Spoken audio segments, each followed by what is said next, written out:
मुराद नहीं होती है। अल्लाह के नबी फरमाते हैं कुल्लु मुस्किरिन खमरुन व कुल्लु खमरिन हराम, हर नशा वाली चीज शराब है और हर शराब हराम है। एक हदीस में अल्लाह के नबी फरमाते हैं मुदमिनुल खम्र, जो शराब की जिसको आदत पड़ जाएगी, जो शराब का आदी हो जाएगा, जिसको नशे की आदत हो जाएगी, वो इंसान अल्लाह ताला से जब मिलेगा तो उसका मामला बुत परस्त की तरह होगा। जिस तरीके से बुतों की इबादत करने वाले का मामला है, उसी तरीके से शराब के आदी इंसान का मामला होगा। और सही मुस्लिम की हदीस है, अल्लाह के नबी फरमाते हैं जो इंसान शराब पिएगा, अल्लाह ताला ने लाजिम कर दिया है अयस्कियहु मिन तीनतिल खबाल, उसको जहन्नमियों का पीप और मवाद पिलाया जाएगा। तूने दुनिया में वो गंदी चीज पी थी, तूने गलीज चीज पी थी, तुझे कयामत के दिन अल्लाह ताला जहन्नमियों का पीप और मवाद पिलाएगा। इसलिए नशे की तमाम किस्मों से मेरे प्यारे साथियों अपने दामन को बचा लो मेरे साथी। ये बड़े बड़े जलसे और प्रोग्राम आज झारखंड की सरजमीन पे हो रहे हैं। अभी आज माल मडरों में प्रोग्राम है, अगले हफ्ते भगैया में भी प्रोग्राम होने वाला है। आपके गोड्डा और साहिबगंज के इलाके में 1 महीने के अंतराल में 10 प्रोग्राम हो रहे हैं। इतने सारे प्रोग्रामों के बावजूद क्यों मेरे प्यारे साथियों हमारा नौजवान शराब के अंदर कोई कमी नहीं आ रही है? क्यों शराब नोशी में कोई कमी नहीं आ रही है? क्यों शराब के अड्डे मुसलमान नौजवानों से आबाद है? ये भी हमारे लिए गौर करने का मकाम है। हमारी ये तकरीरें क्यों नाकाम हो रही हैं? हमारे ये जलसे क्यों फेल हो रहे हैं? हमारी इतनी मेहनतों से कायम होने वाले ये प्रोग्राम अगर इनका कोई हासिल नहीं हो रहा है, अगर समाज में कोई सलाह नहीं हो रही है, अगर नशा करने वालों के नशे में कोई कमी नहीं आ रही है, तो मेरे प्यारे साथियों ये गौर करने का मकाम है फिर हमारी एनर्जी कहां खर्च हो रही है। ये सबसे खतरनाक चीज जो हमारे समाज के लिए नासूर बन रही है वो नशा है मेरे प्यारे साथी। दूसरी चीज जो आज मुझे टॉपिक दिया गया, दूसरी चीज जिस पर मुझे आज आपके सामने बात करना है वो सोशल मीडिया का गलत इस्तेमाल है। सबके पास मोबाइल है, सबके पास फेसबुक, इंस्टाग्राम, स्नैपचैट, व्हाट्सएप है। इनके जरिए हम एक दूसरे से जुड़े हुए हैं, बहुत अच्छी बात है। लेकिन कहीं ऐसा ना हो सोशल मीडिया के जरिए तो आप जमाने भर से जुड़ गए और जिनसे जुड़ना चाहिए था उनसे नहीं जुड़ पाए। एक जमाना था रात में शौहर घर में आता था, बीवी खाना लाती थी, बीवी शौहर के हाथ पैर दबाती थी, खिदमत करती थी। आज खाना खाने के बाद और बिस्तर पे जाने के बाद बीवी के हाथ में अपना मोबाइल है, शौहर के हाथ में अपना मोबाइल है। न बीवी को शौहर की फिक्र है, न बीवी को शौहर को बीवी की फिक्र है। एक ही घर में बेटा भी रहता है, माँ भी रहती है, बाप भी रहता है। बेटा फेसबुक पर 5000 दोस्तों के साथ है, बेटा व्हाट्सएप पर दोस्तों के साथ चैटिंग कर रहा है, इंस्टाग्राम पर उसके बहुत सारे फॉलोअर हैं। अपनी सगी माँ के साथ 2 मिनट बैठ करके बातें करने का उसके पास टाइम नहीं है। अपने सगे वालिद के पास बैठ के उनकी हालचाल पूछने का टाइम नहीं है। ओ सोशल मीडिया के दीवानों, कहीं ऐसा ना हो कि सोशल मीडिया पर तुम बहुत ज्यादा एक्टिव होने के बाद अपनी रियल लाइफ में तुम डीएक्टिवेट हो जाओ। नहीं मेरे प्यारे साथियों, याद रखो जब मुश्किल हालात आएंगे तो यही आपके अपने आप के काम आएंगे। एक नौजवान था, बड़े फख्र के साथ कहा करता था फेसबुक पर मेरे 50,000 फ्रेंड्स हैं। एक्सीडेंट हो गया, हॉस्पिटल लेके जाया गया, डॉक्टरों ने कहा आपको ब्लड की जरूरत है, ब्लड चाहिए। उसने जल्दी से मोबाइल उठाया, सोचा 50,000 फ्रेंड्स हैं मेरे फेसबुक के ऊपर, कोई ना कोई जरूर मेरी मदद के लिए आगे बढ़ेगा। उसने फेसबुक पर अपनी फोटो डाली, कहा मेरे दोस्तों मुझे खून की जरूरत है, मेरा ये ब्लड ग्रुप है, फला हॉस्पिटल में एडमिट हूं, जल्दी से आ जाओ, जान खतरे में है, जिंदगी खतरे में है। मैसेज सर्कुलेट हो गया, 50,000 लोगों तक पहुंच गया। कोई एक बंदा भी मदद के लिए आगे नहीं आया। आगे कौन आया? उसका बूढ़ा बाप, उसका बूढ़ा बाप जिसको उसने 5 मिनट बात करने का टाइम भी जिंदगी में देना गवारा न किया। वो फेसबुक की चकाचौंध में मुब्तला, वो इंस्टाग्राम की चमक में मुब्तला, वो व्हाट्सएप की चमक में मुब्तला इंसान अपने बूढ़े बाप की हाल चाल भी न लेता था। जब खून देने की बात आई, जब ब्लड देने की बात आई, तो उसकी मदद करने के लिए कौन हाजिर हुआ? वही बूढ़ा बाप हाजिर हुआ। कौन हाजिर हुआ? उसके गांव का, उसके साथ बचपन में क्रिकेट खेलने वाला, बचपन में दोस्ती रखने वाला, जो फेसबुक पर तो नहीं जुड़ा है, जो इंस्टाग्राम पर तो नहीं जुड़ा है, लेकिन जो उसका हकीकी दोस्त है, जो रियल दोस्त है, वही उसकी मदद के लिए आगे आया। उसी ने कहा भाई मैं तुझको अपना ब्लड दूंगा। ये होती है दोस्ती। सोशल मीडिया शो ऑफ की दुनिया बन चुकी है मेरे प्यारे साथी। अपनी माँ और बहनों से भी कहना चाहूंगा, बहुत ज्यादा सोशल मीडिया को देख करके अपने शौहरों को परेशान न किया करो, अपने बाप को परेशान न किया करो। ये वाला कपड़ा चाहिए, ये वाली ज्वेलरी चाहिए, ये वाला नेकलेस चाहिए। अरे ये इंस्टाग्राम चलाने वाले, ये व्लॉगर्स, ये टिकटॉक चलाने वाले टिकटॉकर और ये इन्फ्लुएंसर, इनकी जिंदगियों से धोखा न खाना। इनकी जिंदगियों में पैसा तो है, इनकी जिंदगियों में चकाचौंध तो है, मगर अल्लाह की कसम इनकी जिंदगियों में सुकून नहीं है। वो मेरी प्यारी माँ बहनों, वो फेसबुक और इंस्टाग्राम पर नजर आने वाला हजारों और लाखों का कपड़ा उससे कहीं ज्यादा बेहतर तेरे शौहर की हलाल कमाई का खरीदा गया वो सादा सा कपड़ा है जो तेरा शौहर हलाल कमाई से लाके तुझको पहनाता है। उस सोशल मीडिया की चकाचौंध से मेरी प्यारी माँ और बहनों तुम धोखा मत खाना। और अगर तुम्हें ऐसा लगता है इंस्टाग्राम की लड़कियां तो बड़े अच्छे अच्छे कपड़े पहन रही हैं, स्नैपचैट पर तो बड़े अच्छे अच्छे ज्वेलरीज आ रही हैं, मेरा शौहर मुझको लाके क्यों नहीं दे रहा है? अगर तुमको ये एहसास पैदा होता है तो कभी न्यूज में जाके देख लेना कि इसी दुनिया में एक मुल्क है फलस्तीन, और उसी फलस्तीन का एक शहर है गज्जा, जहां की हजारों लाखों बहनें आज उनके शौहरों का इंतकाल हो चुका है और इस्राइल की बमबारियों में उनके घर टूट चुके हैं। उनके पास सर ढांपने को छत भी नहीं है, उनके छोटे छोटे बच्चे भी लगते हैं, उनके पास खाने को 2 वक्त की रोटी भी नहीं है। ओ मेरी प्यारी माओ बहनों, तुम कम से कम अपने घर में आराम से 2 वक्त की रोटी तो खा रही हो। ठीक है, वो महंगे महंगे कपड़े तुम्हें नसीब नहीं होते, सादे कपड़े पहनती हो, मगर कम से कम तुम कपड़े तो पहन रही हो, तुम्हें मकान तो मौजूद है, तुम्हें तुम्हारा इज्जत देने वाला शौहर तो मौजूद है। उन मजलूम बहनों से जाके पूछो जिनके शौहरों का इंतकाल हो चुका है, जो जवानी में बेवा हो चुकी हैं, जिनके घरों को बुलडोजर से गिरा दिया गया है, जिनके घरों पे इस्राइल ने बम बरसा दिया है। वो मेरी प्यारी माँ बहनों, कभी उन मजलूम और मजबूर औरतों के हालात भी जाके देख लो, और अगर उससे भी तुम्हें सबक न मिले तो 1400 साल पीछे चली जाना। मदीना का एक घर है, किसका घर है? अल्लाह के प्यारे नबी जनाब मोहम्मद रसूलुल्लाह सल्लल्लाहु अलैहि वसल्लम का घर है। कितनी बीवियां हैं आपकी? 9 बीवियां हैं। 9 बीवियों को कितने बड़े बड़े कमरे मिले, छोटे छोटे कमरे। साहबा कहते उन कमरों में हम जाते थे, हाथ उठाते थे तो हाथ से छत को टच कर लेते थे, इतने छोटे छोटे कमरे थे। क्या उन कमरों में कोई मसेरी थी, कोई बेड था? नहीं नहीं। क्या कोई गद्दा था? नहीं नहीं। क्या कोई फर्नीचर था? नहीं था। एक मामूली सी चटाई बिछी रहती थी जिस पर अल्लाह के आखिरी नबी सोया करते थे। उन घरों में कोई ऐसे कीमती बर्तन भी न थे, लकड़ी के प्याले थे, चमड़े के मशकेजे थे, जिनमें अल्लाह के प्यारे नबी खा लिया करते थे, पी लिया करते थे। उस जमाने में गैस का चूल्हा भी नहीं था, उस जमाने में वॉशिंग मशीन भी नहीं थी, उस जमाने में फ्रिज भी नहीं थी। ओ मेरी प्यारी माँ बहनों, अल्लाह के प्यारे नबी से बड़ा इंसान कौन हो सकता है? और आपकी बीवियों से ज्यादा मोहतरम बीवियां कौन हो सकती हैं? आपकी 9 बीवियां हैं, उन छोटे छोटे कमरों में सारी जिंदगी गुजार देती हैं और कभी जबान पर शिकायत का लफ्ज नहीं लाती हैं, कभी अपने शौहर से शिकायत नहीं करती हैं, कभी खाना मिला तो खा लिया, नहीं मिला तो सब्र कर लिया। अम्मा आयशा फरमाती हैं ऐसा भी होता था कि 2-2 महीना गुजर जाया करता था और अल्लाह के नबी के घर में चूल्हा नहीं जला करता था। अल्लाह के नबी के घर में चूल्हा नहीं जलता था। पूछने वाले ने पूछा, अम्मा आयशा जब चूल्हा नहीं जलता था तो अल्लाह के नबी के घर वाले क्या खाया करते थे? फरमाया खजूर खा लिया करते थे, पानी पी लिया करते थे। खजूर खा करके और पानी पी करके मोहम्मद रसूलुल्लाह के घर वाले गुजारा कर लिया करते थे।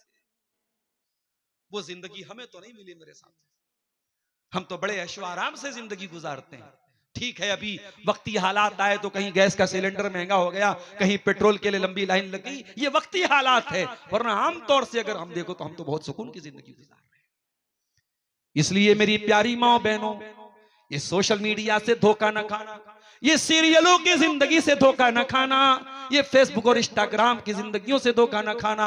अल्लाह के प्यारे नबी फरमाते हैं उन्जुरू इला मन हुवा अस्फल मिनकुम, अपने से नीचे के लोगों को देखा करो, अपने से ऊपर के लोगों को ना देखा करो। जब तुम अपने से कमजोर लोगों को देखोगे, जब तुम अपने से नीचे लोगों को देखोगे, फइन्नहु अजदरु अल्लाह तज़दरू नेमत अल्लाह, तो तुम अल्लाह ताला की नेमतों को हकीर नहीं समझोगे। सोशल मीडिया ने एक काम और कर दिया, ज़िनाकारी को आसान कर दिया। एक जमाना था, कोई गांव का लड़का, कोई शहर की लड़की, उनको कोई गलत काम करना होता था, वो छुप छुप करके मिला करते थे, बड़े पहरे हुआ करते थे। अब तो बाप भी मौजूद है, मां भी मौजूद है, बड़ा भाई भी मौजूद है, एक ही छत के नीचे सब मौजूद है। रात के 2 बज रहे हैं, लड़की स्नैपचैट पर अपना गंदा वीडियो लड़के को भेज रही है, और स्नैपचैट ने बड़ी प्राइवेसी भी दे दी है। उधर देखो उधर डिलीट हो गया, सारी प्राइवेसी भी बरकरार रह गई, कोई खतरा भी नहीं है। इस तरीके से आज इज्जतों के जनाजे निकल रहे हैं, और एक एक लड़की 10-10 लड़कों से बातें कर रही है, एक एक लड़का 10-10 लड़कियों से बातें कर रहा है, और बाकायदा बातें नहीं मुलाकातों तक मामला पहुंच रहा है। ओ लोगों, सोशल मीडिया को ज़िनाकारी और बदकारी का जरिया न बनाना। ओ लोगों, ये तो इसलिए बनाया गया था ताकि हम एक दूसरे से कनेक्ट हो जाएं, एक दूसरे से जुड़ जाएं। अल्लाह के वास्ते इसे ज़िनाकारी का अड्डा न बनाने देना। वला तक़रबुज़्ज़िना इन्नहु काना फ़ाहिशतन व साअ सबीला। ओ मेरे बंदो, तुम ज़िना के करीब न जाना, ये बहुत गंदा काम और बहुत बुरा रास्ता है। इस्लाम बड़ा प्रैक्टिकल दीन है। इस्लाम ने इतना कह के छोड़ नहीं दिया ज़िना के करीब मत जाओ। इस्लाम ने अगर कहा है कि ज़िना के करीब मत जाओ, तो इस्लाम ने रूल भी बनाया, इस्लाम ने कानून भी बनाया। लड़की घर से निकल रही है, लड़की माल मटरों की रहने वाली है, भागलपुर उसको जाना है, बहुत लंबा नहीं, 60-70-80 किलोमीटर का सफर है। उसे रांची जाना है, 200-300 किलोमीटर का सफर है। कलकत्ता जाना है, 300-400 किलोमीटर का सफर है। लड़की घर के बाहर निकल रही है, सफर में जा रही है। अल्लाह के नबी फरमाते हैं ला तुसाफिरुल मरअतु इल्ला व मअहा मुहरिम, औरत बगैर महरम के सफर न करे, औरत कहीं रात न गुजारे बगैर महरम के। घर में कई भाई रहते हैं, एक भाई की शादी हो गई, एक भाई कुंवारा है। अब देवर भाभी का सामना हो रहा है एक ही घर के अंदर, देवर भाभी में हंसी मजाक भी हो रहा है, हर तरीके की बातें भी हो रही हैं, और यहीं से बात खराब हो रही है, यहीं से मामला गड़बड़ हो रहा है, यहीं से देवर के अंदर अपनी भाभी के लिए गलत ख्यालात पैदा हो रहे हैं। और अगर कहीं भाई बाहर रह रहा है और भाभी घर में अकेली रह रही है, तो और ज्यादा गुनाह के चांसेस बढ़ रहे हैं, और ज्यादा गुनाह के मौके मिल रहे हैं। इसी मौके पर जब ज़िना का खतरा मौजूद है, अल्लाह के नबी फरमाते हैं ओ लोगों, खबरदार, गैर महरम औरतों के पास तन्हाई में न जाया करो। इयाकुम वद्दुखूल अलन निसा, ओ लोगों, गैर महरम औरतों के पास न जाया करो। सहाबा ने कहा अय अल्लाह के नबी, क्या देवर भी अपनी भाभी के पास नहीं जा सकता है? क्या जीजा भी अपनी साली के पास नहीं जा सकता है? अफरअयतल हमवा या रसूल अल्लाह, अय अल्लाह के नबी, आपका क्या ख्याल है? क्या देवर भाभी से भी नहीं मिल सकता है? क्या जीजा साली से भी नहीं मिल सकता है? आपने फरमाया अल हमवु अल मौत, देवर तो भाभी के लिए मौत है, जीजा तो साली के लिए मौत है। ऐसे वाकयात भी हमारे सामने आए। साली आई अपनी बहन के यहां और जीजा का दिल आ गया साली के ऊपर।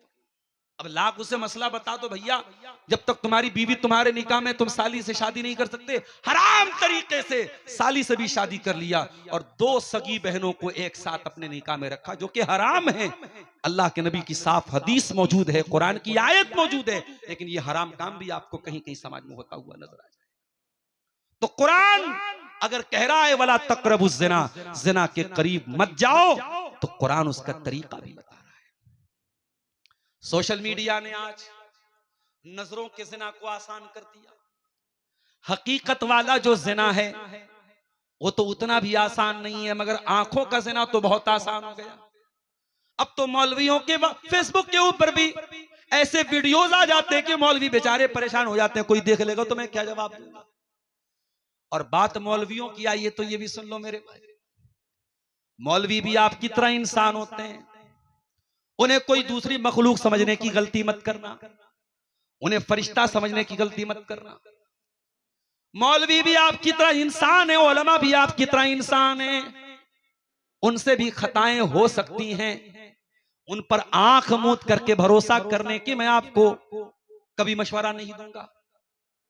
आप अपनी जवान लड़की को किसी मौलवी के पास ट्यूशन पढ़ने के लिए भेज रहे हैं और तन्हाई दे रहे हैं तो ये आपकी गलती है, आपने क्यों मौका दिया? लड़की छोटी थी तब आपने क्यों नहीं पढ़ने भेजा, और लड़की जवान हो गई तो आपने किसी जेंट्स के पास क्यों भेजा, आपने लेडी टीचर के पास क्यों नहीं भेजा? ये कहां लिखा है कि अगर कोई मौलवी है, कोई हाफिज है तो फरिश्ता बन जाएगा, उसके ऊपर आंख मूंद करके भरोसा करो। लेकिन हाँ, आंख मूंद करके भरोसा भी नहीं करना है, और अगर किसी एक मौलवी ने कोई गलत काम कर दिया तो सारे उलमा से बदजन हो जाना भी मेरे प्यारे साथियों ये सही नहीं। मुझे मालूम है झारखंड से कुछ ऐसे वाकयात भी सामने आए, किसी ने फर्जी चंदा कर लिया, मदरसे का वजूद नहीं है, चंदा कर लिया, सारे मौलवी बेचारे बदनाम हो गए। अब वो मौलवी भी बदनाम हो गए जो वाकई में इदारा चला रहे, और अपनी आंखों से मैंने देखा साउथ इंडिया के अंदर फरवरी और मार्च का महीना, सख्त धूप का आलम, और झारखंड और बिहार और बंगाल के ये मौलवी बेचारे, कभी आप गौर करना मेरे साथियों, ये मौलवी जो आज मदरसों में पढ़ा रहे हैं ये बाई चॉइस पढ़ा रहे हैं, इनकी मजबूरी नहीं है। ये चाहते तो कोई गट्ठर भी अपने पीठ पर लाद सकते थे, गट्ठर लाद लेते तो मदरसे के नाजिम की डांट न सुनना पड़ता, मदरसे के प्रिंसिपल की डांट न सुनना पड़ता, अपनी पीठ पर बोझा लाद करके मजदूरी कर लेते तो शायद मदरसे की तनख्वाह से ज्यादा कमा लेते, और मोहल्ले वालों की डांट भी ना सुनना पड़ता। बेचारा मस्जिद का इमाम है, गांव वाला, गांव का एक अनपढ़ आदमी भी डांट के चला जाता है, मौलवी साहब आज आपने नमाज लंबी पढ़ा दी, आज आपने सजदा लंबा कर दिया, आज आपने रुकू लंबा कर दिया। मौलवी बेचारा जो मस्जिद का इमाम है पूरे मोहल्ले के निशाने पर रहता है। गौर करो मेरे प्यारे साथियों, जिस दौर में बहुत सारे कामों की आसाइश और आसानी है, ये उलमा हैं जो दीन के किलों को संभाले हुए हैं। इन्होंने मस्जिदों को संभाला हुआ है, इन्होंने मदरसों को संभाला हुआ है, और इन्हीं के जरिए दीन का काम हो रहा है, इन्हीं के जरिए तौहीद फैल रही है, इन्हीं के जरिए कुरान फैल रहा है, इन्हीं के जरिए हदीस फैल रही है। अल्लाह के वास्ते उलमा को हकीर न जानो, अल्लाह के वास्ते उलमा की तहकीर न करो, किसी एक आलिम की गलती से तमाम उलमा से नफरत न करो मेरे प्यारे साथी। आज अफसोस के साथ कहना पड़ता, आज हमारी जमात के बहुत सारे लोग सारे उलमा से दूर हो गए।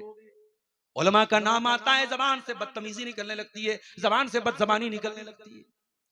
कभी गौर करके जाके देखो मेरे भाइयों, अभी आज हमारे एक दोस्त का फोन आया, इलाहाबाद के रहने वाले हैं, अपनी 2 बच्चियों को मऊनाथ भंजन में हॉस्टल में छोड़ने के लिए गए थे। फोन करके कहने लगे, मौलाना बड़े लाडो प्यार से बेटियों को पाला है, कभी किसी जरूरत के लिए बेटियों को तरसना नहीं पड़ा है, और आज ये मदरसे में लेके आया हूं और मदरसे वाले कह रहे हैं कि माँ बाप से बेटियों को बात करने की इजाजत हफ्ते में सिर्फ एक बार मिलेगी। मौलाना मेरा दिल नहीं मान रहा है, मैं क्या करूं? मैंने कहा थोड़ा सा कलेजे पर पत्थर तो रखना पड़ेगा, मदरसे में पढ़ाना है तो ये सख्ती तो झेलनी पड़ेगी। ओ लोगों, ये हॉस्टल में रहने वाले बच्चे, अब तो ठीक है हर जगह मतबक का इंतजाम हो गया है, लेकिन एक बड़ी तादाद में हमारे उलमा ऐसे भी हैं जिन्होंने मदरसों में जागीर के जरिए पढ़ाई हासिल की है, तालीम हासिल की है। घर घर वो टिफिन लेके जाते थे और भिखारियों की तरह उनको खाना दिया जाता था, और वो बेचारे वही खाना खा करके अपने घर के इज्जतदार घर के हैं, अपने घर में शानो शौकत से खाते हैं और शानो शौकत से खिलाते हैं। लेकिन आज हॉस्टल में रह करके जागीर का खाना खा के बेचारा वो पढ़ रहा है। उनकी कुर्बानियों पर इस तरीके से पानी न फेरो मेरे साथी।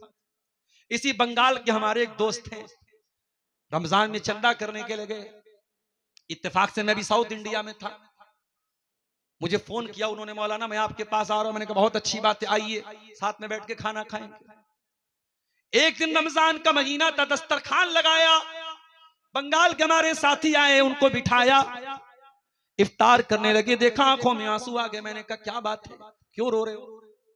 कहा मौलाना आप तो जानते हैं, आप जब भी मेरे घर पे आते हैं मैं आपको मेहमान नवाजी करता हूं, आपको मछली बना के खिलाता हूं, आपको बेहतरीन चीजें बना के खिलाता हूं, लेकिन ये चंदे का काम करने के लिए हमको क्या क्या करना पड़ रहा है।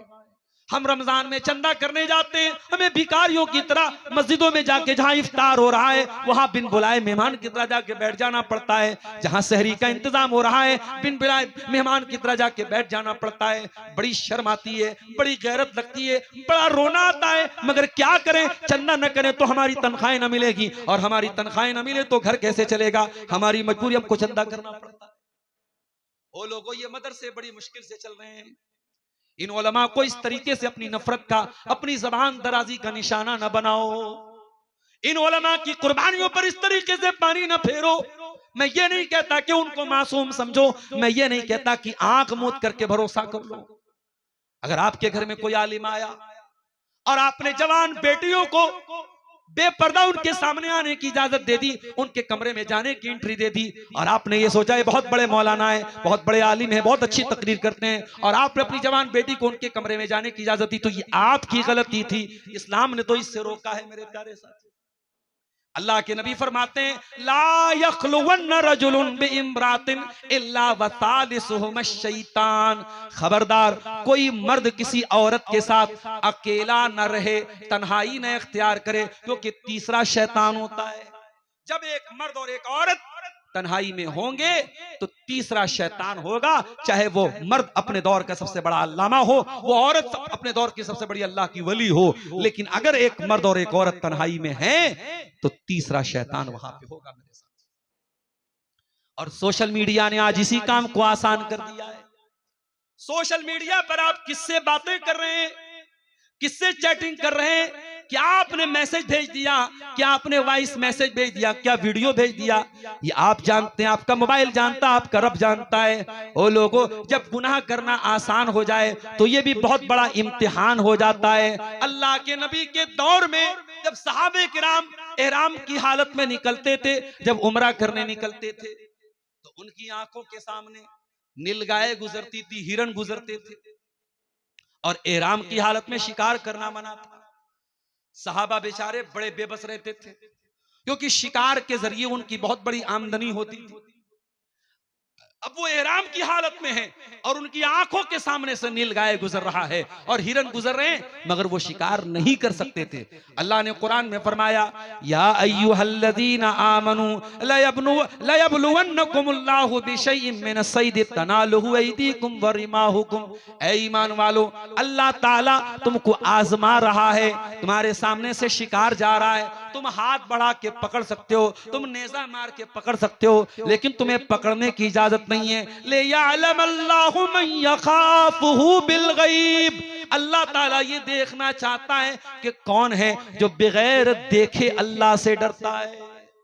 बगैर देखे कौन अल्लाह से डरता है, यही इम्तिहान है तेरा। मेरे प्यारे नौजवान साथियों, सोशल मीडिया भी आपका बहुत बड़ा इम्तिहान है। मैं ये नहीं कहता आप फेसबुक न चलाएं, मगर आप किसी लड़की से अच्छे मकसद के लिए भी क्यों बात करते हैं। कुछ लोग कहते हैं हम अच्छे मकसद के लिए बात करते हैं। कितनी मुसलमान लड़कियां हैं, किसी गैर मुस्लिम लड़के का मैसेज आया, अस्सलाम वालेकुम, मेरा नाम फला है और मैं इस्लाम के बारे में जानना चाहता हूं। अब ये लड़की बेचारी समझती है कि इस्लाम के बारे में ये जानना चाहता है तो बड़ी अच्छी बात है, मैं इसको इस्लाम के बारे में समझा देती हूँ। और फिर धीरे धीरे जब ये इस्लाम के बारे में उसको बताने लगती है, और सामने वाला तो पहले से पूरी प्लानिंग करके आया है, साजिश करके आया है, वो धीरे धीरे फिर प्यार भरी बातें करने लगता है और उसके बाद अपने जाल में फंसा करके उस मुसलमान लड़की को मुर्तद बना देता है, इस्लाम से निकाल देता है, उसे मुशरिक बना देता है, उसे अल्लाह की तौहीद से हटा देता है। एक जरा सी चैटिंग एक मुसलमान लड़की से दीन और ईमान छीन लेती है। इसलिए मेरे प्यारे साथियों, मेरी प्यारी माँ और बहनों, आपसे कहना चाहूंगा सोशल मीडिया का इस्तेमाल बहुत एहतियात के साथ। अल्लाह के प्यारे नबी फरमाते हैं अल ऐनान ज़िनाहुमन नज़र, आंखों का ज़िना ये है गलत चीजों को देखा जाए, वल उज़नान ज़िनाहुमल इस्तिमा, और कानों का ज़िना ये है गलत चीजों को सुना जाए। अच्छी तस्वीर पर भी आप अगर गाना लगा रहे हैं, म्यूजिक लगा रहे हैं, मैं एक मर्तबा ट्रेन से आ रहा था, ट्रेन में देखा दो चार लड़के जो है वो चश्मा लगा करके किसी गाने पर वीडियो बना रहे हैं, नाच रहे हैं। तो मैंने पूछा ये क्या है, तो पता लगा ये कोई नया ट्रेंड चला है, कोई फिल्मी हीरो है और उसने बड़े एक्शन में एंट्री मारी है, तो ये नौजवान लड़के लड़कियां ट्रेन पे एंट्री मार रहे, वीडियो बना रहे। क्या चल रहा है? तमाशा चल रहा है मेरे साथी। ये गाने बजाने ये आपके कानों तक जब पहुंचेंगे तो ये भी कानों का जिना है मेरे साथी। वलियदु जिना हल बच्चू, और हाथों का जिना यह है गलत चीजों को टच किया जाए। वर्रिजलु जिना हल खुता, और पैरों का जिना यह है कि गलत चीजों की तरफ चल के जाया जाए, जहां बेपर्दगी हो रही है, जहां बेहयाई हो रही है। अभी हम लोग आ रहे थे, अकबर नगर एक जगह पड़ती है, ये आपके मुंगेर से जब हम लोग आते हैं तो मुंगेर से भागलपुर के बीच में एक जगह अकबर नगर, वहां पे कोई उर्स चल रहा था। अब पूरी रोड जाम थी और लड़कों से ज्यादा लड़कियां नजर आ रही थी, और माशाअल्लाह सब बिल्कुल सजी संवरी मेकअप करके क्या करने आई हैं? बाबा का उर्स मनाने आई हैं। कोई बेचारे अल्लाह के वली हैं, बाबा हैं, उनकी वहां पे कब्र है, मजार है, उनकी मजार पे चादर चढ़ाने आई हैं और उनसे जो है बरकत लेने आई हैं। ये तमाशे आज हो रहे हैं मेरे प्यारे साथियों। ऐसी जगहों पर जाना और पैरों से चल के जाना ये पैरों का जिना है। अल्लाह के नबी फरमाते हैं वर्रिजलु जिना हल खुता, गलत जगहों पे पैरों से चल के जाना ये पैरों का जिना है। वल कल्बु यहवा व यतमन्ना, और दिल में इंसान के गलत ख्यालात पैदा होते हैं। वल फर्जु युसद्दिकु ज़ालिका व युकज़्ज़िबुहु, और इंसान की शर्मगाह या तो उसकी तस्दीक कर देती है या उसको झुटला देती है, या तो इंसान ज़िना कर बैठता है या बच जाता है। जो हाथों पर कंट्रोल नहीं करेगा, जो पैरों पे नहीं करेगा, जो आंखों पे नहीं करेगा, जो कानों पे नहीं करेगा, हो सकता है वो मुकम्मल ज़िना कर बैठे। जो इन सब चीजों पर कंट्रोल नहीं करेगा वो ज़िना पर भी कंट्रोल नहीं कर पाएगा। सोशल मीडिया के जरिए मेरे प्यारे साथियों ये चीजें आज आम हो रही। एक और काम सोशल मीडिया कर रहा है, फेक न्यूज फैलाना, फेक चीजें फैलाना, बिला वजह हर चीज को शेयर करना। रात को 2 बजे माल मड्रो की रोड से गुजर रहा हूं, 2 बजे का टाइम लगा करके स्नैपचैट पे डाल रहा है। बनारस में जो एक हादसा हुआ और कुछ नौजवान लड़के जो नाव में बैठ करके, कश्ती में बैठ के इफ्तार कर रहे थे और गंगा नदी में वो इफ्तार कर रहे थे। क्यों ये मामला इतना हाईलाइट हुआ? आज वो लड़के जेल में, उनकी जमानत नहीं हो रही है। सोचो उन्होंने कोई बहुत बड़ा क्राइम तो नहीं किया। उसी गंगा नदी में आज शराब पी करके उसका भी वीडियो बनाए। शराब पीने वालों के खिलाफ अभी तक कोई कार्रवाई नहीं हुई है, मगर इफ्तार करने वाले मुस्लिम नौजवानों के खिलाफ कार्रवाई भी हो गई और जेल में भी डाल दिया गया और अभी तक जमानत नहीं हो रही। तमाम चीजों की जड़ क्या है? उन्होंने वीडियो बनाया बाकायदा। अगर वो वीडियो ना बनाते तो शायद ये मामला यहां तक ना पहुंचता। क्या जरूरत है हर बात की वीडियो बनाने की, हर बात को डालने की? और मैं बार बार इन यूट्यूबर हजरात से भी ये बात कहता हूं। आज इसी झारखंड के करीब के बिहार के एक आलिम दीन के साथ जो कुछ मामला हो रहा है वो यूट्यूब की एक क्लिप की वजह से हो रहा है। काश के वो रिकॉर्डिंग करने वालों ने उस क्लिप को काट दिया होता तो शायद ये मामला इतना आगे ना बढ़ता। लेकिन यहां तो मामला ये है कि हमें व्यूज हासिल करने हैं, हमें तो सब्सक्राइबर बढ़ाने, हमें तो पैसा बढ़ाना है, तो हम तो और ज्यादा हाईलाइट करेंगे इस तरीके की चीजों। जो उन्होंने नहीं कहा है वो भी जोड़ देंगे उसके अंदर, थंबनेल लगा देंगे ऐसा कि बात बिल्कुल वायरल हो जाए। तो ये बहुत खतरनाक इस दौर में सोशल मीडिया का काम हो रहा है। फेक न्यूज, फर्जी चीजें, फर्जी वीडियो शेयर हो रहा है। अल्लाह के प्यारे नबी फरमाते हैं कफा बिल मरई कदीबन नहीं युहद्दिस बिकुल्लि मा समिया, सबसे बड़ा झूठा इंसान वो है जो हर सुनी सुनाई बात को बयान कर दे, जो तहकीक न करे, जो वेरीफाई न करे। इसीलिए कुरान कहता है या अय्युहल्लदीना आमनू इन जाअकुम फासिकुम बिनबइन फतबय्यनु, ऐ ईमान वालो जब तुम्हारे पास कोई फासिक आदमी कोई खबर लेकर के आए तो तहकीक कर लिया करो। अन तुसीबू कौमम बिजहालतिन फतुस्बिहु अला मा फअलतुम नादिमीन, कहीं ऐसा न हो कि तुम फेक न्यूज को फैलाने के चक्कर में किसी को नुकसान पहुंचा दो। तो सोशल मीडिया ने फेक न्यूज को भी बहुत फैलाया है मेरे प्यारे साथी। अब आइए 3 पार हो चुका है और हमारे टॉपिक का 2 हिस्सा भी और बचा है। इस दौर के फितनों के बारे में भी मुझे कुछ आपको बताना है। अभी इस्राइल और ईरान की जंग चल रही थी। हमारे बहुत सारे मुसलमान नौजवान साहब, हम तो ईरान के साथ हैं और हम तो फला को अपना रहबर मानते हैं और फला को अपना रहबर मानते हैं, और इस वक्त मसलकी इख्तिलाफ पर बात करने का मौका नहीं है। अगर कोई अबू बकर और उमर को बुरा भला कहता है वो उसका अपना अकीदा है, मगर इस्लाम के नाम पे हमें उसके साथ खड़े होना चाहिए। क्या बात करते हैं आप? कोई अबू बकर उमर को ना माने, कोई अबू बकर उमर को गाली दे, कोई अम्मा आयशा को गाली दे, और आपके दिल में उसके लिए सॉफ्ट कॉर्नर पैदा हो जाए, ये अगर आपका अकीदा है तो अपने अकीदे पर नजरसानी कर लीजिए मेरे साथ। अबू बकर का दुश्मन, उमर का दुश्मन, उस्मान का दुश्मन, अली का दुश्मन, आयशा का दुश्मन हमारा दुश्मन। कोई सहाबे किराम का दुश्मन हो और वो हमारा महबूब बन जाए, ये कभी नहीं हो सकता।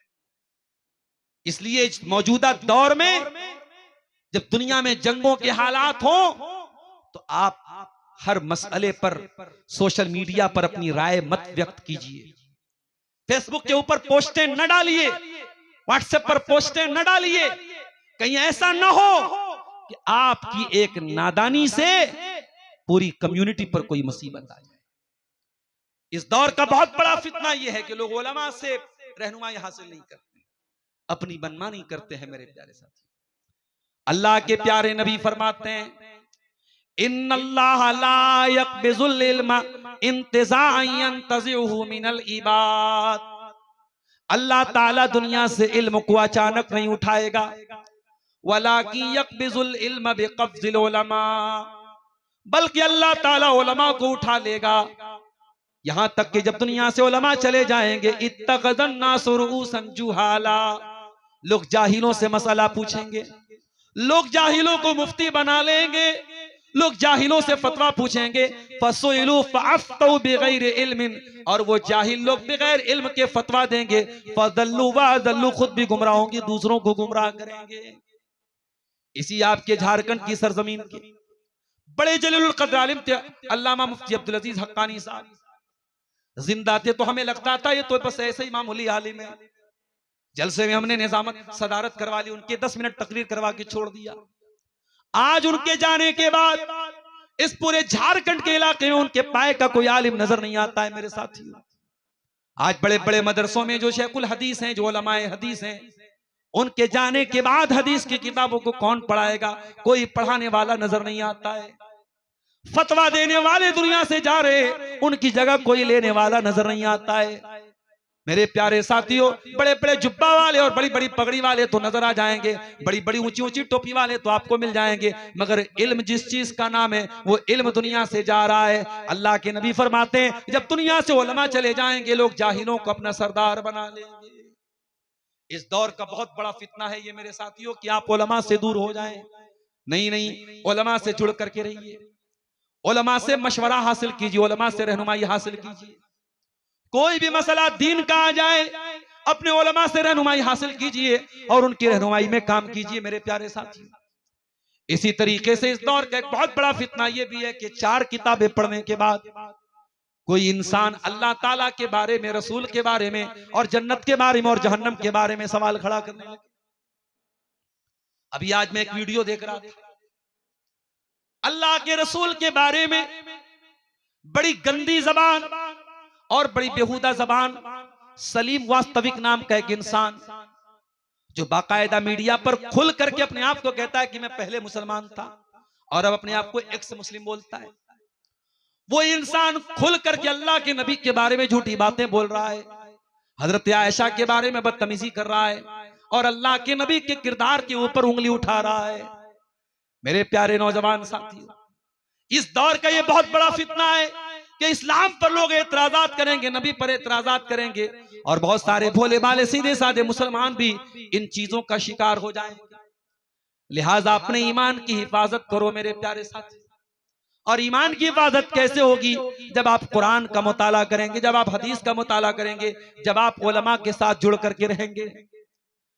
आज आप अपने गांव के अंदर हैं, मस्जिदों के बीच में, मदरसों के बीच में मगर इसी माल मेट्रो के बहुत सारे लोग कलकत्ता में रह रहे हैं, दिल्ली में रह रहे हैं, मुंबई में रह रहे हैं, और अपनी फैमिली के साथ ऐसी कॉलोनी में वो जाके रह रहे हैं जहां पे कोई अपनी अहले हदीस की मस्जिद नहीं है, कोई अहले हदीस का मदरसा नहीं, कोई अहले हदीस का आलिम नहीं है। और वहां पे जाने के बाद जब उनके बच्चों को सही गाइडेंस नहीं मिला, जब उनको सही रहनुमाई करने वाला नहीं मिला, तो उनकी आने वाली नस्लें कब्र परस्त बन गई, उनकी आने वाली नस्लें खराब हो गई। इसलिए मेरे प्यारे साथी, अपने साथ साथ अपनी आने वाली नस्लों की भी फिक्र करो, अपने बच्चों की भी फिक्र करो।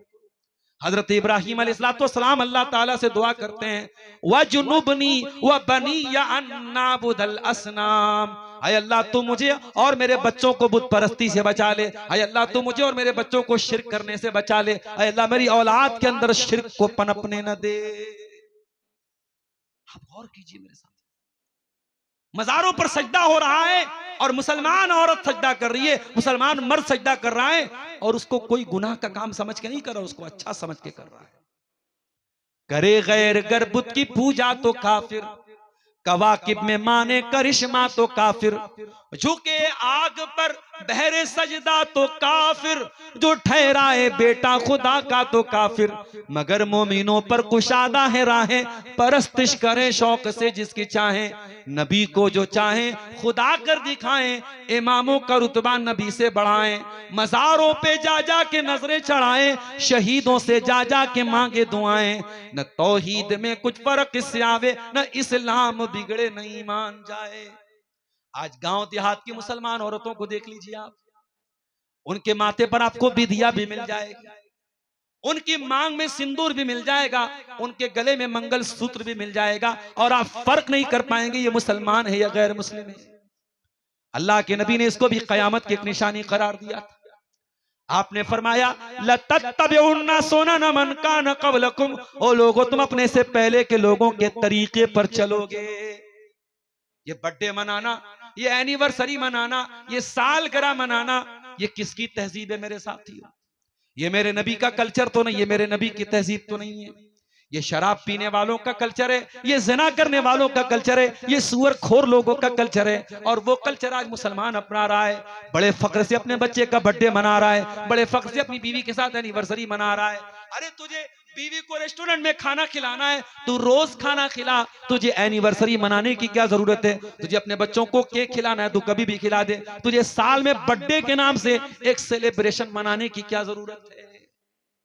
अल्लाह के नबी फरमाते हैं, तुम अपने से पहले के लोगों के तरीके पर चलोगे, शिब्रम बिशिब्रिन, अगर वो एक बालिश चलेंगे तुम भी एक बालिश चलोगे, अगर वो एक हाथ चलेंगे तुम भी एक हाथ चलोगे, हत्ता लौ सलकू जोहरा ज़ब्बिन लसलकतुमू, अगर वो किसी जानवर के बिल में चले जाएंगे तो तुम भी जानवर के बिल में चले जाओगे। इसी तरीके से इस दौर का एक बहुत बड़ा फितना ये भी है मेरे प्यारे साथी, हराम कमाई का फितना। इसी झारखंड में जामताड़ा का इलाका है, साइबर क्राइम का अड्डा माना जाता है। चोरी के जरिए लोगों के एटीएम से पैसा ले लेना। कोई बेचारा रिटायर हो गया है, बूढ़ा इंसान है, पेंशन पा रहा है, उसके अकाउंट में अच्छा खासा पैसा है, बैंक वालों से मिली भगत करके स्कैम करके उसके बैंक से, उसके अकाउंट से पैसा ले लेना। इस तरीके का काम बड़ी तादाद में जामताड़ा में हो रहा है। और अफसोस की बात यह है कि ये काम करने वालों में एक बहुत बड़ी तादाद मुस्लिम नौजवानों की भी है। वो लोगों, वो हराम तरीके से दूसरों के अकाउंट से पैसा चुरा करके कोई करोड़पति बन भी जाएगा तो क्या कर लेगा मेरे साथियों? एक दिन तो ये पैसा छोड़ के दुनिया से जाना पड़ेगा, एक दिन ये मकान तो छोड़ के दुनिया से जाना पड़ेगा, एक दिन ये जमीनों जायदाद तो छोड़ के जाना पड़ेगा, लेकिन जो हराम की कमाई से तूने बनाया है, कब्र में जाने के बाद तुझे उसका हिसाब देना पड़ेगा। सब ठाट पड़ा रह जाएगा जब लाद चलेगा बंजारा। मेरे नौजवानों, खूब पैसा कमाओ, हलाल तरीके से बिजनेस करके जितना पैसा कमा सकते हो कमाओ, हमें पैसे से कोई प्रॉब्लम नहीं है। हम तो चाहते हैं हमारे लोग मजबूत हो जाएं, ये पैसे वाले बन जाएं। जब ये पैसे वाले बनेंगे तो मस्जिदों को आसानी से चंदा देंगे, ये पैसे वाले बन जाएंगे तो मदरसों को अच्छी तरीके से फंडिंग करेंगे। आप जब पैसे वाले बनेंगे तो समाज में आपको एक रसूख और एक ताकत हासिल होगी। मेरे प्यारे साथियों, पैसा कमाना बुरा नहीं है, मगर पैसा कमाने के नाम पे अंधा हो जाना बुरा है। इसीलिए अल्लाह के नबी फरमाते हैं, याती अलन्नास ज़मानुन ला युबालिल मरउ मिन ऐना खज़ल माल। एक जमाना तुम पर आएगा जब लोग इस बात की परवाह नहीं करेंगे कि माल कहां से कमा रहे हैं, हलाल तरीके से कमा रहे हैं या हराम तरीके से।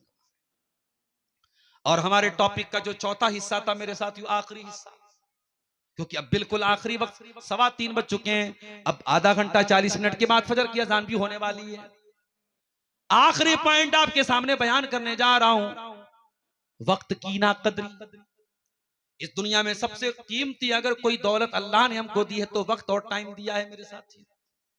और इसीलिए अल्लाह ताला कुरान में बार बार टाइम की कसम खाता है। कभी फरमाया वल फज्र, फजर की कसम, कभी फरमाया वल अस्र, अस्र की कसम, कभी फरमाया वज़ुहा, चाश्त के वक्त की कसम। अल्लाह ने टाइम की कसम खाई है, जमाने की कसम खाई। और जमाने की कसम खा करके अल्लाह ने फरमाया वल अस्र इन्नल इंसान लफी खुस्र। जमाने की कसम, इंसान बहुत बड़े खसारे में, बहुत बड़े खसारे में। मोबाइल हमारा डिस्चार्ज होने लगता है, 2% चार्जिंग बची। मान लो मैं सफर से आ रहा हूं और पीर 35 या मिर्जा चौकी स्टेशन पर मुझे उतरना है, और माल मेट्रो के यासीन भाई या दीगर जो जिम्मेदार हजरात है वो लेने के लिए मुझको वहां पहुंचे, और 2% चार्जिंग बची है।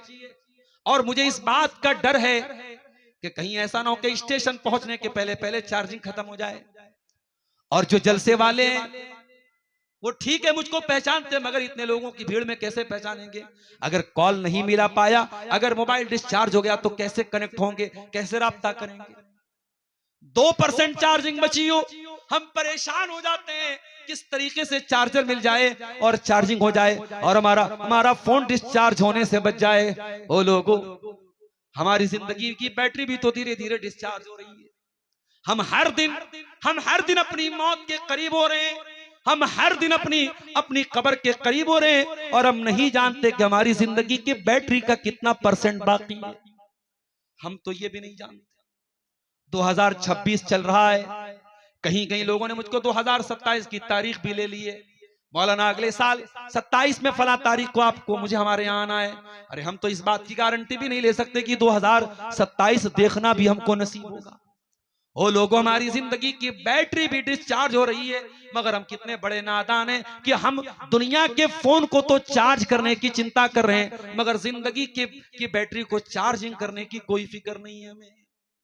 इसीलिए अल्लाह कुरान में कहता है इक़्तरब लिन्नास हिसाबुहुम व हुम फी गफलतिम मुरिदून। ओ लोगो, तुम कितने बड़े नादान हो, तुम्हारे हिसाब का टाइम करीब आ चुका है, फिर भी तुम गफलत में पड़े हुए हो, फिर भी तुम नादानी कर रहे हो।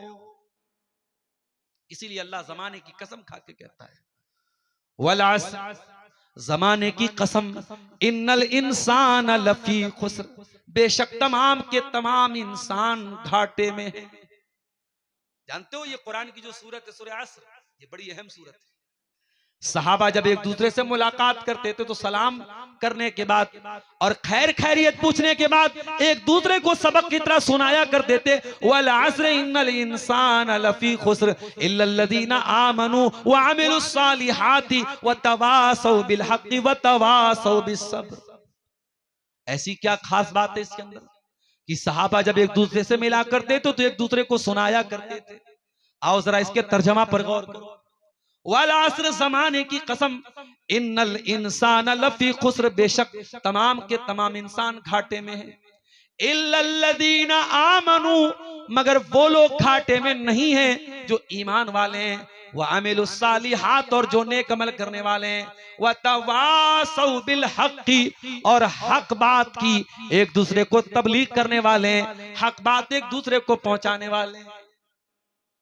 जानते हो दुनिया का कोई भी सिस्टम बगैर आपस में राब्ते के नहीं चलता।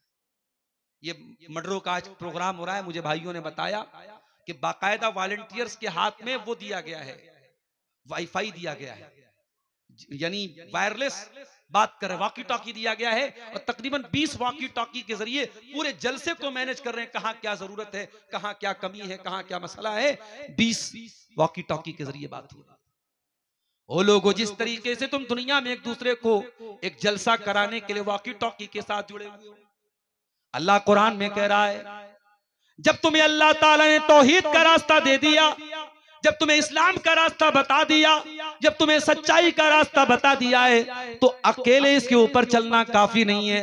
वतवासौ बिल हक़्क़ि, तुम्हें एक दूसरे को वसीयत भी करना पड़ेगा, एक दूसरे को तबलीग भी करनी पड़ेगी, एक दूसरे को समझाना भी पड़ेगा। वतवासौ बिस्सब्री, तुम्हारे गांव में कोई आदमी नमाज नहीं पढ़ रहा है, किसी दिन मौका निकालो, भाई तुम नमाज में क्यों नहीं आते हो, भाई तुम 4 टाइम की नमाज पढ़ते हो, तुम फजर की नमाज में क्यों नहीं आते हो। कोई ऐसी टीम भी बना लो मेरे साथियों, जो लोगों को जाके नमाज के लिए तलकीन किया करे।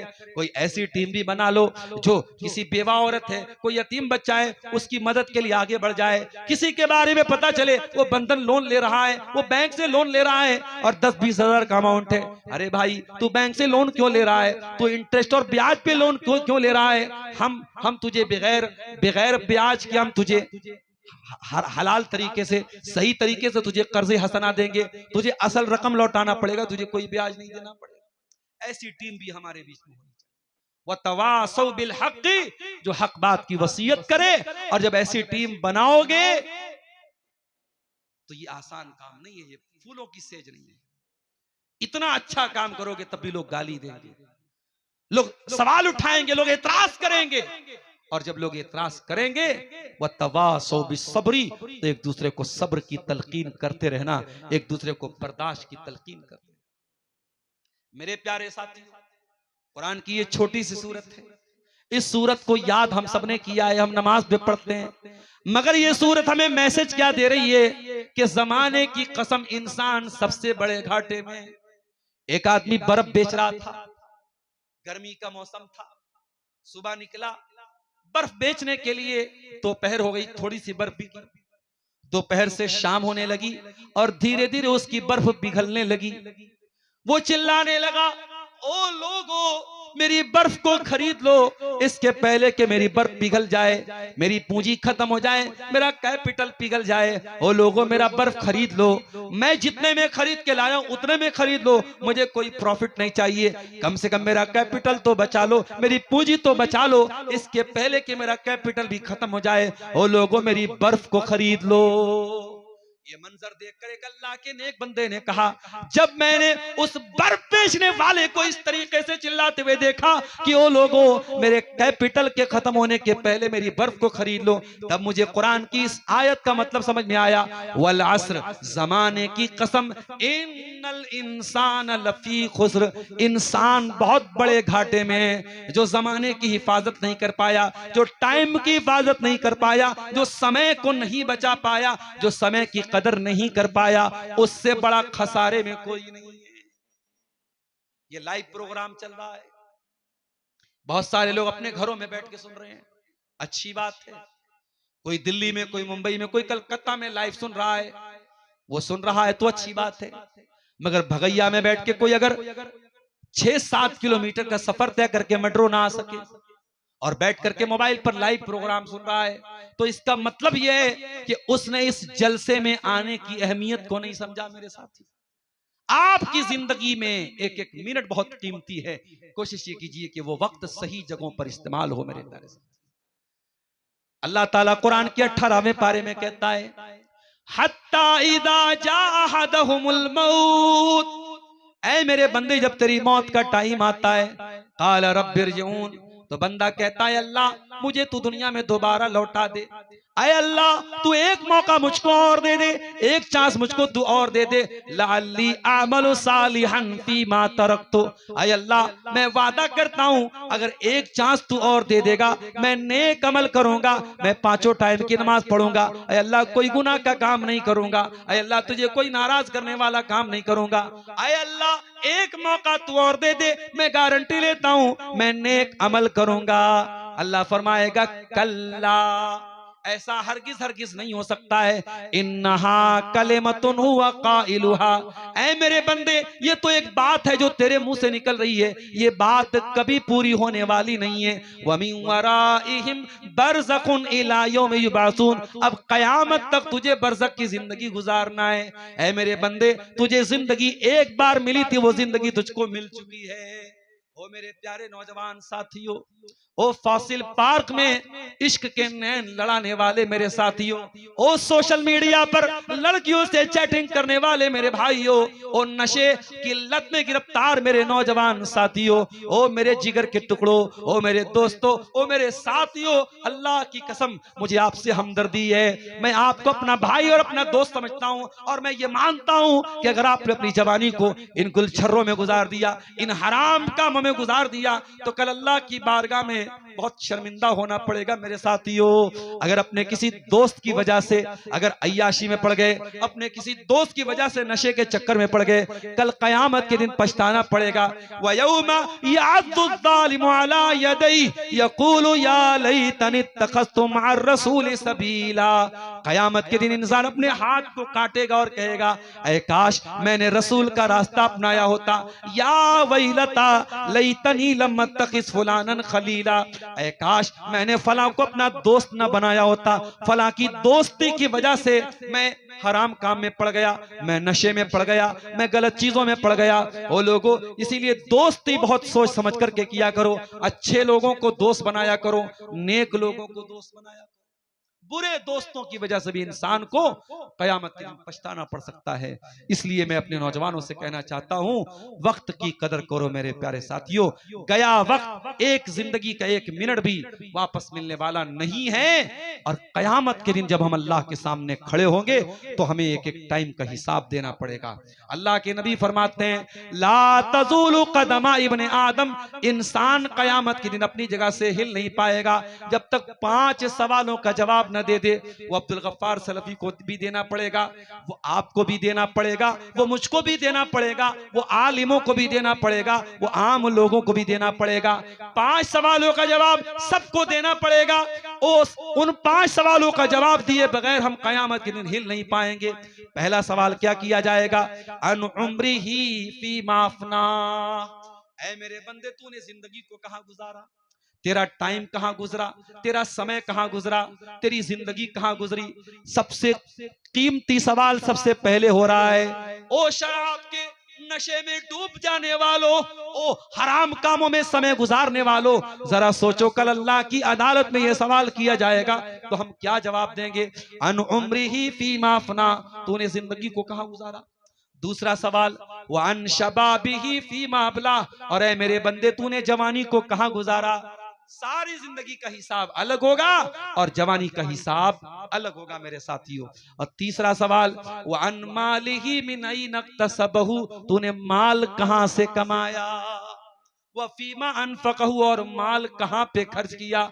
और चौथा सवाल, 4 सवाल ये हो गया।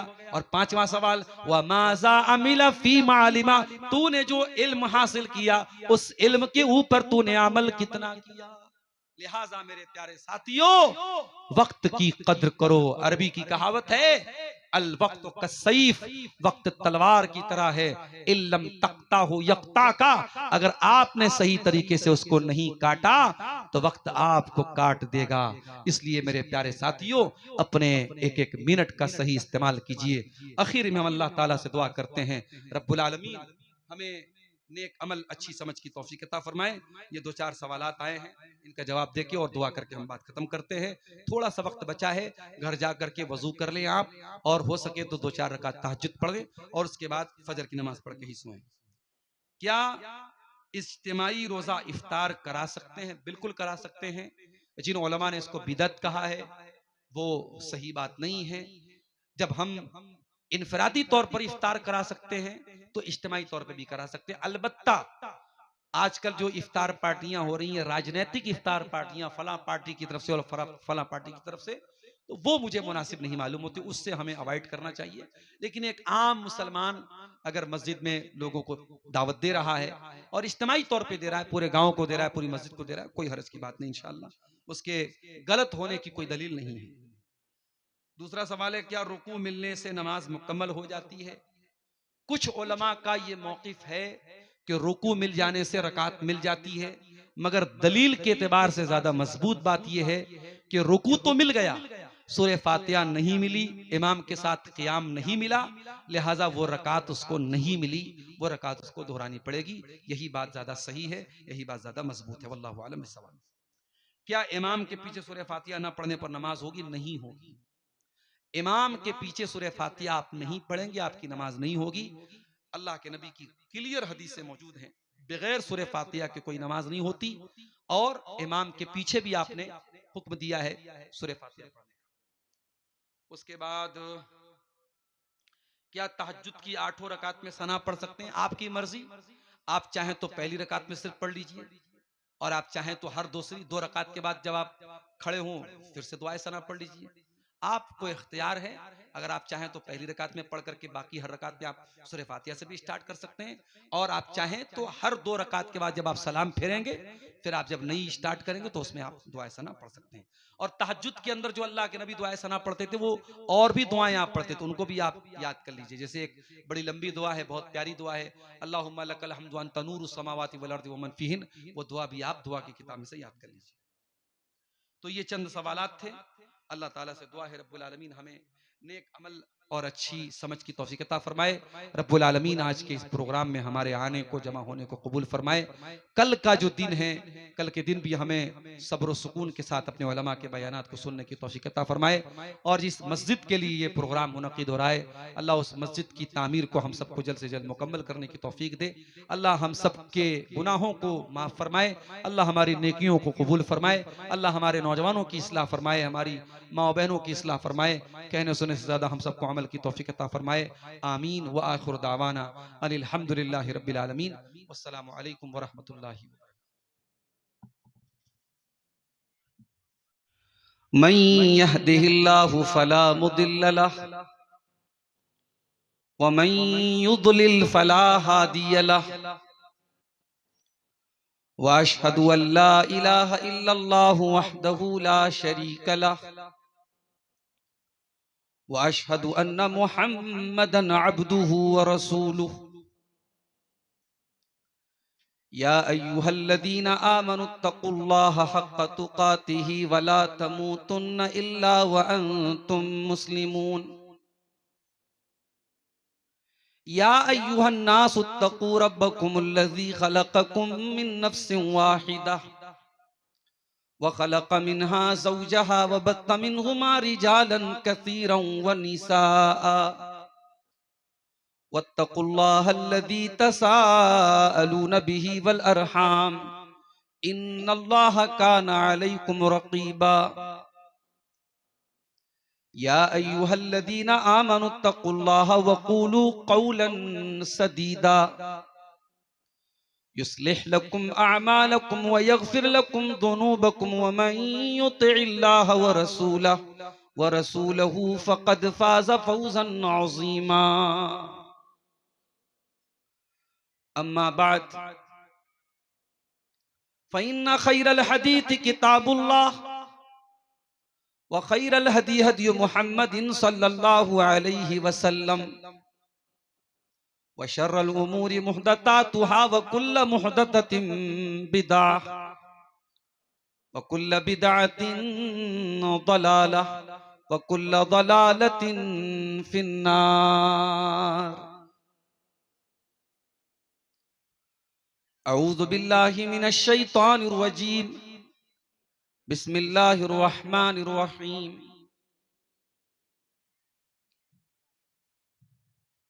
हत्ता इदा जाअ अहदहुमुल मौत क़ाल रब्बि इरजिऊन लअल्ली अअमलु सालिहन फ़ीमा तरक्तु कल्ला इन्नहा कलिमतुन हुवा क़ाइलुहा व मिन वराइहिम बरज़खुन इला यौमि युबअसून। व क़ाल तआला फ़ी मक़ामिन आख़र वल अस्र इन्नल इंसान लफ़ी ख़ुस्र इल्लल्लज़ीना आमनू व अमिलुस्सालिहाति व तवासौ बिल हक़्क़ व तवासौ बिस्सब्र।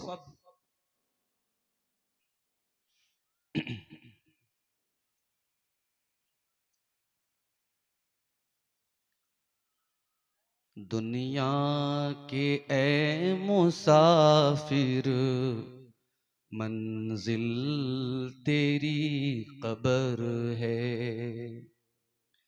तय कर रहा है जो तू, 2 दिन का ये सफर है। जब से बनी है दुनिया, लाखों करोड़ों आए, बाकी रहा न कोई, मिट्टी में सब समाए। मत भूलना यहाँ पर सबका यही हशर है। दुनिया के ए मुसाफिर, मंजिल तेरी कब्र है। आँखों से तूने अपने कितने जनाजे देखे, हाथों से अपने तूने दफनाए कितने मुर्दे। अंजाम से तू फिर भी क्यों इतना बेखबर है। दुनिया के ए मुसाफिर, मंजिल तेरी कब्र है। तय कर रहा है जो तू, 2 दिन का ये सफर है।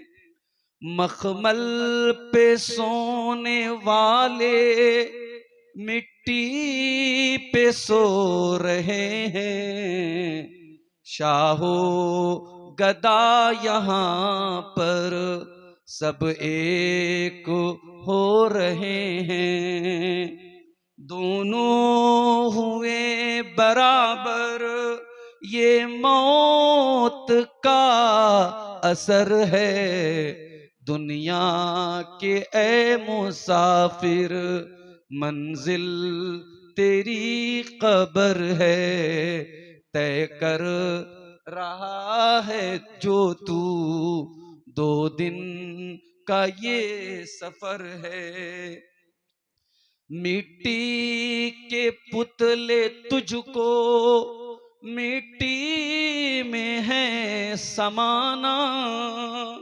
एक दिन यहाँ तू आया, एक दिन यहाँ से जाना।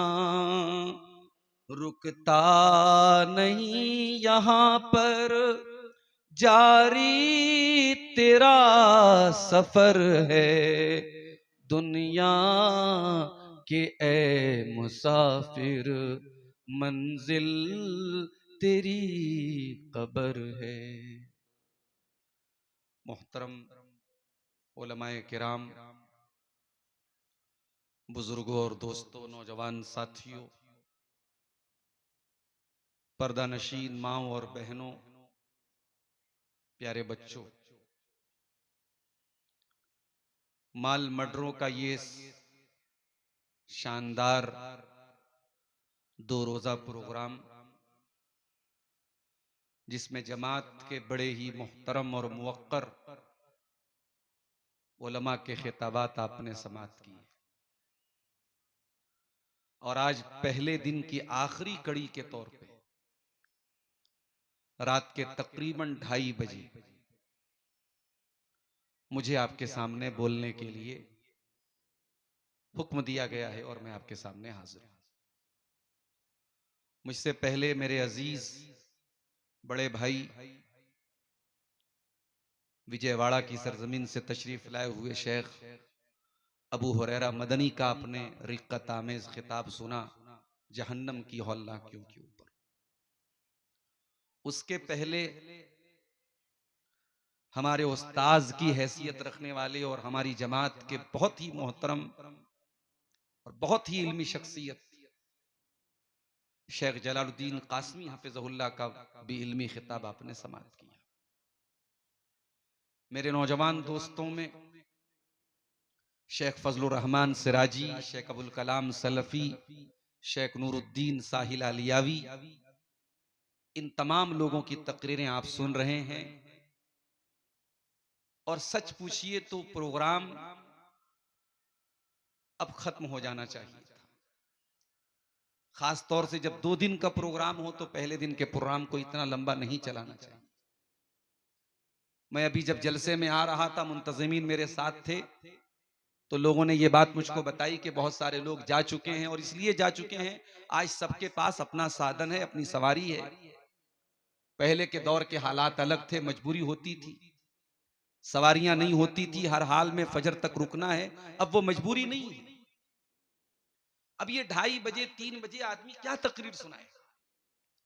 सामने वाला भी बेचारा आधी नींद में है और आधा बेदार है, होश व हवास उसका कायम नहीं कर रहा है। मैं कहूं कुछ, आप समझें कुछ और बयान कुछ करें, ये मुनासिब नहीं है। तो खास तौर से जब 2 दिन का प्रोग्राम हो तो पहले दिन 2 बजे तक मैक्सिमम प्रोग्राम खत्म हो जाना चाहिए। और शेख कासमी साहब की तकरीर के बाद प्रोग्राम जिस मोड़ पर था वो अच्छा मौका था। लेकिन बहरहाल जलसे वालों ने एक तरतीब बनाई है, एक शेड्यूल बनाया है, और आखिरी कड़ी के तौर पर मुझे आपके सामने हाजिर होने का मौका मिला है, तो मुझे भी अपना फर्ज निभाना है। और आप हजरात की हिम्मत की भी मुझे मैं दाद देता हूं कि आप बड़े सुकून के साथ बैठे हुए हैं और ये इरादा करके आए हैं कि यहां से इंशाअल्लाह हम जाएंगे और फजर की नमाज पढ़ के ही इंशाअल्लाह सोएंगे। अगर ये इरादा वाकई में आप लेके आए हैं, मैं अल्लाह से दुआ करता हूं अल्लाह आपके इस जज्बे को कबूल फरमाए और हम सबको कहने से ज्यादा, सुनने से ज्यादा अमल करने की तौफीक अता फरमाए। आमीन। मुझे जो मौजू मिला है उसमें मुझे 4 चीजों पर बात करनी है, और अगर गौर कीजिए तो इन चारों चीजों का ताल्लुक हमारे नौजवानों से, खास तौर से उनसे ज्यादा है। इन चारों चीजों का ताल्लुक, उन चारों चीजों में सबसे पहले मुझे नशे के ऊपर बोलना है।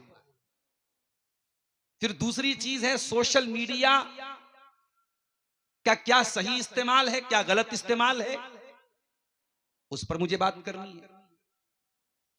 और तीसरा जो पॉइंट मेरे सामने है, मौजूदा दौर के फितनों में एक नौजवान की जिम्मेदारी क्या है, वो कैसे मौजूदा दौर के फितनों में अपने दामन को बचा सकता है।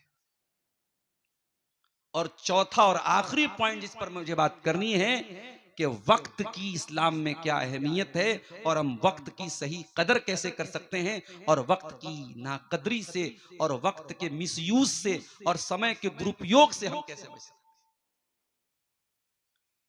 मैं बिहार से होते हुए झारखंड आया। जैसे ही झारखंड की सरजमीन शुरू हुई, शराब की दुकानें और उन दुकानों पर लगने वाली भीड़ नजर आने लगी। और आप यकीन करें, शराब की इन दुकानों पर सिर्फ आदिवासी नहीं होते, सिर्फ गैर मुस्लिम नहीं होते, एक बड़ी तादाद में हमारे मुसलमान नौजवान भी शराब की इन दुकानों पर आपको नजर आते हैं। शराब या नशा इस्लाम में क्यों हराम है, यह बहुत बड़ा सवाल है। भाई शराब पीने वाला जहर समझ के तो नहीं पी रहा है, उसको तो मजा आ रहा है ना, उसको लग रहा है कि मेरे अंदर ताकत आ रही है, एनर्जी आ रही है, जोश आ रहा है। तो क्यों इस्लाम में शराब हराम है? आइए इस सवाल का जवाब हम कुरान से पूछते हैं। कुरान कहता है वलक़द कर्रमना बनी आदम व हमलनाहुम फिल बर्रि वल बहरी व रज़क़नाहुम मिनत तय्यिबाति व फ़द्दलनाहुम अला कसीरिम मिम्मन खलक़ना तफ़दीला। हमने इंसान को बहुत फजीलत अता फरमाई है, हमने इंसान का मकाम बहुत ऊंचा बनाया है, हमने इंसान को खुशकी के अंदर, तरी के अंदर सवारी का साधन दिया है, वो पानी में भी चलता है, वो जमीन में भी चलता है। हमने इंसान के लिए पाकीज़ा चीजों को हलाल करार दिया है, और हमने इंसान को बहुत सारी मखलूकात पर फजीलत बख्शी है। ऐ इंसान, जब तेरा मकाम इतना ऊंचा है, जब तेरी शान इतनी ऊंची है, जब तेरा दर्जा इतना ऊंचा है, तो ऐ इंसान, अल्लाह ताला तेरी अकल और तेरे दिमाग की हिफाजत का भी हुक्म देता है। ऐ इंसान, तू कोई ऐसा काम नहीं करेगा जिससे तेरी अकल को खतरा पहुंच जाए, जिससे तेरे दिमाग को खतरा पहुंच जाए, जिससे तू अपने होश में न रहे। इस्लाम तेरी अकल की हिफाजत करने के लिए इस्लाम ये हुक्म देता है कि तुझे शराब नहीं पीना है, तुझे नशा नहीं करना है। इसीलिए अरबी जबान में शराब को खम्र कहते हैं, और खम्र का मतलब होता है जो चीज किसी चीज को ढांप ले, कवर कर ले। इसीलिए अरबी जबान में औरत के दुपट्टे को खिमार कहते हैं, क्योंकि दुपट्टा औरत को ढांप लेता है। तो शराब को खम्र क्यों कहा गया? क्योंकि ये अकल को ढांप देती है, अकल पर पर्दा डाल देती है। शराब पीने वाला क्या कर बैठेगा, क्या बोल देगा, उसको खुद एहसास नहीं होता है। कितने मर्डर हो जाते हैं इसी नशे की हालत में, कितने घर बर्बाद हो जाते हैं इसी शराब की वजह से, कितने बाप अपनी बेटी को गलत तरीके से टच कर लेते हैं शराब के नशे में, कितनी बहनें अपने भाइयों की दस्त दराजी का शिकार हो जाती हैं इसी नशे की वजह से, कितनी लड़ाइयां मारपीट हो जाती हैं इसी नशे की वजह से। और आज बिहार की सरकार ने जो इस नशे के ऊपर पाबंदी लगाई, हमारे ड्राइवर साहब पटना से आए हैं, बहुत जानकारी उनको बिहार की राजनीति की। उन्होंने बताया कि बहुत बड़ा घाटा भी होता है सरकार को, इस ऊपर सरकारी खजाने को बहुत बड़ा लॉस भी होता है शराब पर पाबंदी की वजह से। लेकिन ये बात माननी पड़ेगी कि बिहार में शराबबंदी के बाद, नशे पर पाबंदी के बाद बहुत सारे क्राइम पर रुकावट लग गई, ब्रेक लग गया, बहुत सारे एक्सीडेंट और दुर्घटनाओं में कमी आ गई। कुरान करीम 1400 साल पहले शराबबंदी का ऐलान करता है। और ये बात भी नोट कर लीजिए, शराब का छोड़ना इतना आसान होता तो अल्लाह ताला ने डायरेक्ट शराब को हराम किया होता, मगर अल्लाह ने डायरेक्ट शराब को हराम नहीं करार दिया। शराब के बारे में पहली आयत नाज़िल हुई सूरह बकरा की, यसअलूनका अनिल खम्रि वल मैसिर कुल फीहिमा इत्मुन कबीर व मनाफिउ लिन्नास। ऐ नबी, लोग आपसे सवाल करते हैं शराब के बारे में और जुआ के बारे में, आप बता दीजिए कि शराब और जुआ के अंदर कुछ फायदा है लेकिन नुकसान ज्यादा है। वह इत्मुहुमा अकबर मिन नफ़इहिमा, शराब और जुए के अंदर जो गुनाह है, जो नुकसान है, वो फायदे से ज्यादा खतरनाक है, बड़ा है। ये पहली आयत नाजिल हुई शराब के बारे में। दूसरी आयत नाजिल हुई सूरह निसा के अंदर, या अय्युहल्लज़ीना आमनू ला तक़रबुस सलात व अंतुम सुकारा। ऐ ईमान वालो, तुम नशे की हालत में नमाज के करीब मत जाना। कम से कम नमाज की हालत में तुम नशा मत करना, नशे के हालत में तुम नमाज के करीब मत जाना। फिर तीसरी और फाइनल आयत नाजिल हुई सूरह मायदा की आयत नंबर 90 और 91, या अय्युहल्लज़ीना आमनू इन्नमल खम्रु वल मैसिरु वल अंसाबु वल अज़लामु रिजसुम मिन अमलिश शैतानी फज्तनिबू। ऐ ईमान वालो, ये शराब, ये जुआ और ये किस्मत का हाल मालूम करने के लिए जो तीर तुम फेंकते हो, और ये गैरुल्लाह के आस्ताने जहां तुम गैरुल्लाह के नाम पे जानवर ज़बा करते हो, रिजसुम मिन अमल शैतान, ये सारी की सारी चीजें गंदी हैं और शैतान का काम है। फज्तनिबू, इनसे बचो, लअल्लकुम तुफ्लिहून, तभी तुम कामयाब हो सकते हो। गौर कर रहे हैं, अल्लाह ने शराब और जुए को शिर्क के साथ बयान किया है। जैसे शिर्क बहुत बड़ा पाप है और बहुत बड़ा गुनाह है, शराब भी बहुत बड़ा गुनाह है और जुआ भी बहुत बड़ा गुनाह है। अल्लाह ने इतना कह दिया होता तो बस था, मगर अल्लाह ने इतने पर इक्तफा नहीं किया। आगे और फरमाया, इन्नमा युरीदु शैतानु अन युक़िया बैनकुमुल अदावत वल बग़दा फिल खम्रि वल मैसिर व यसुद्दकुम अन ज़िक्रिल्लाहि व अनिस सलाह। ऐ ईमान वालो, शराब को हाथ लगाने के पहले सोच लेना, शराब शैतान की चीज है, और शराब पिलवा करके और जुआ खिलवा करके शैतान ये चाहता है तुमको लड़ा दे। कितने झगड़े होते हैं शराब की। अभी बिहार में आज मैंने एक वीडियो देखा, अररिया के अंदर एक बड़ी मामूली सी बात पर एक मुसलमान पिकअप ड्राइवर को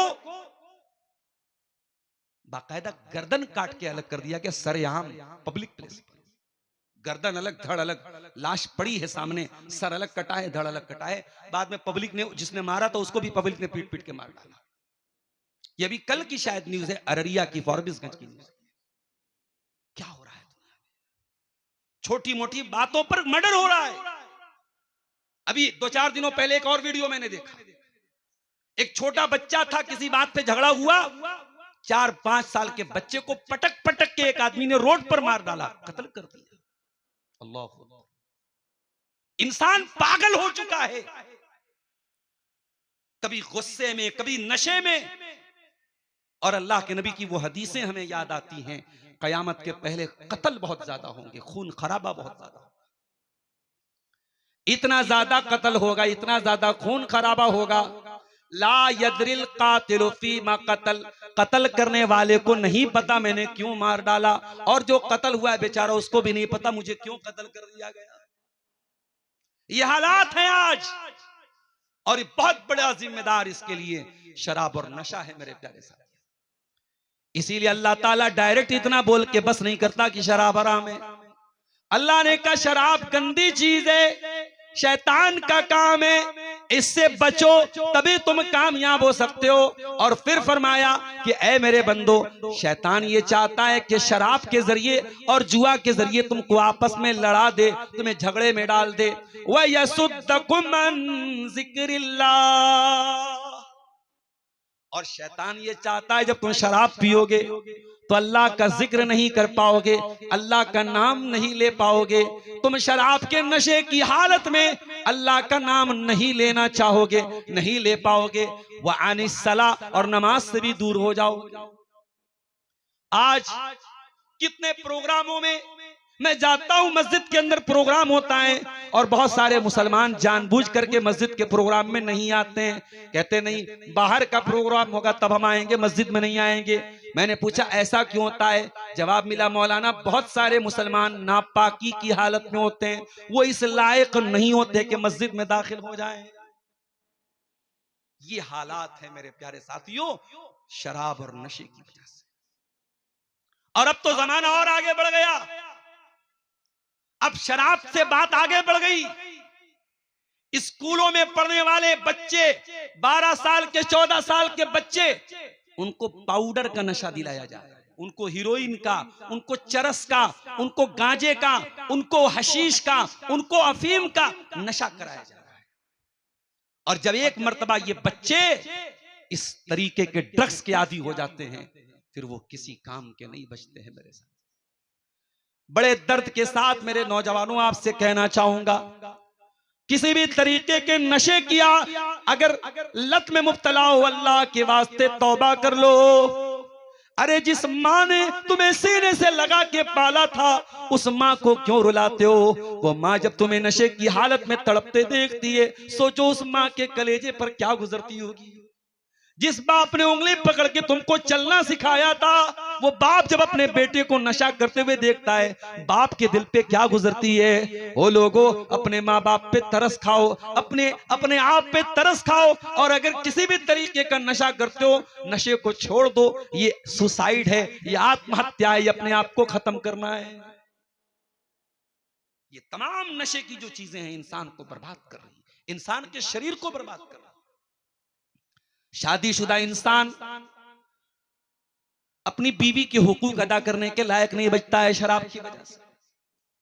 कैंसर हॉस्पिटलों में चले जाओ, कितने मरीज आपको मिल जाएंगे इसी तंबाकू की वजह से, इसी सिगरेट और बीड़ी और खैनी की वजह से कैंसर जैसे खतरनाक बीमारी के शिकार हो गए। वो लोगों, कुरान तुम्हें दावत दे रहा है, इन्नमल खम्रु वल मैसिर, ये शराब गंदी चीज है, शैतान का काम है, इससे बचो। और कुरान जब शराब कहता है तो सिर्फ शराब